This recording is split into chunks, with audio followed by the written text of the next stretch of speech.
Okay.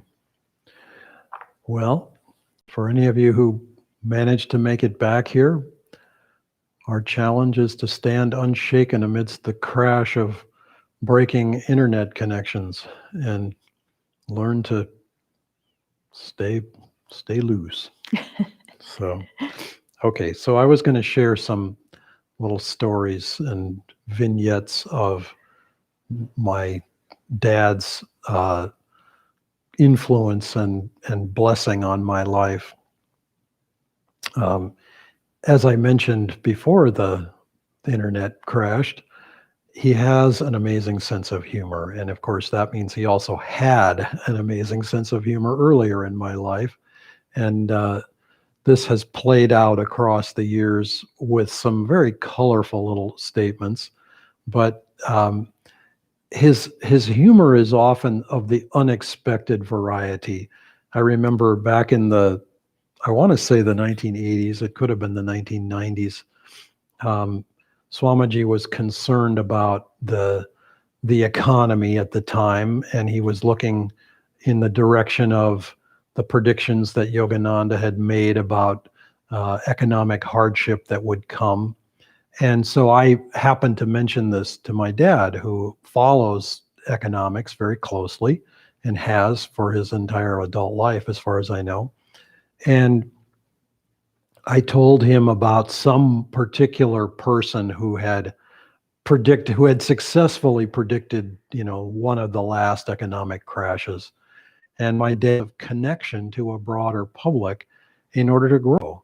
And for him, that was a spiritual lesson and a spiritual path, really, in a very real sense. So I'm grateful for that, because I've had to do business in my life. I've had to try to earn a living honorably and servicefully, and that lesson has been very helpful.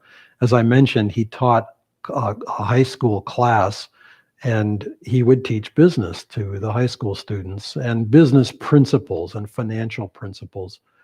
And they would bug him because it was essential that they do well on these tests in order to stay in this school. It was a private school, and they tried to get 100% of their students to go on to college, and they would, hit in the upper 90s and sometimes literally hit 100% of their kids going on to college. So, but it was essential that they get good grades, or else they would not be allowed to stay in that school. And so they were, itching to know what's going to be on the exam. Tell us the questions. And he was like, no, I'm not going to tell you the questions. You have to know the material. Well, what should we do the night before the test? And he said, go watch a movie.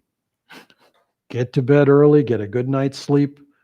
Don't stay up late cramming, because if you've done the work already, you're going to be just fine. And if you haven't done the work, staying up all night is not going to save you. So, which is a very interesting and helpful lesson for life. Because, if you think, supposing you're a farmer and it's coming to September and October, which here in the Northern Hemisphere is harvest time.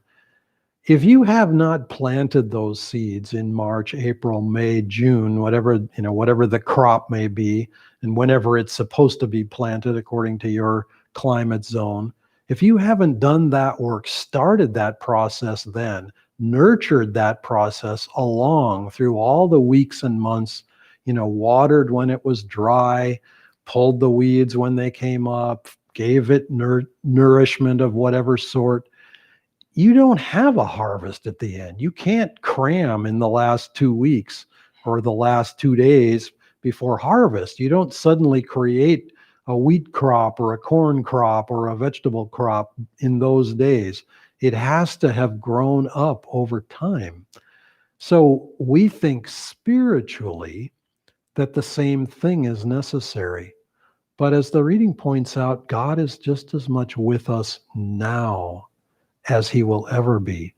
And to me, the key word in that statement is the word now, because all we ever have is now. We don't have yesterday. We can remember yesterday. We can appreciate yesterday. We can learn from yesterday. But we don't have yesterday. Neither do we have tomorrow. We have today, and more specifically, we have this moment. And so let us, as this reading is suggesting, as Christ himself suggests, lift up our eyes and look on the fields already white to harvest. Let us look on the fields of consciousness. Elsewhere in the Bible, Christ is saying that the Lord of the harvest, the Lord of the vineyard or the fields, needs laborers to work that harvest. And that's what he's saying to us, is that we have to, in our own ways, normally use the image of our meditation being our laboratory. Think back on all the great scientists, the great chemists and physicists, the great biologists who had laboratories. We think of Edison or Tesla working tirelessly in the lab, trying to develop the light bulb, trying to develop the understanding of electricity, how to transmit it, how to receive it, how to operate it, how to use it effectively in our lives. Think of all the laboratory work, and it's done with passion. And I think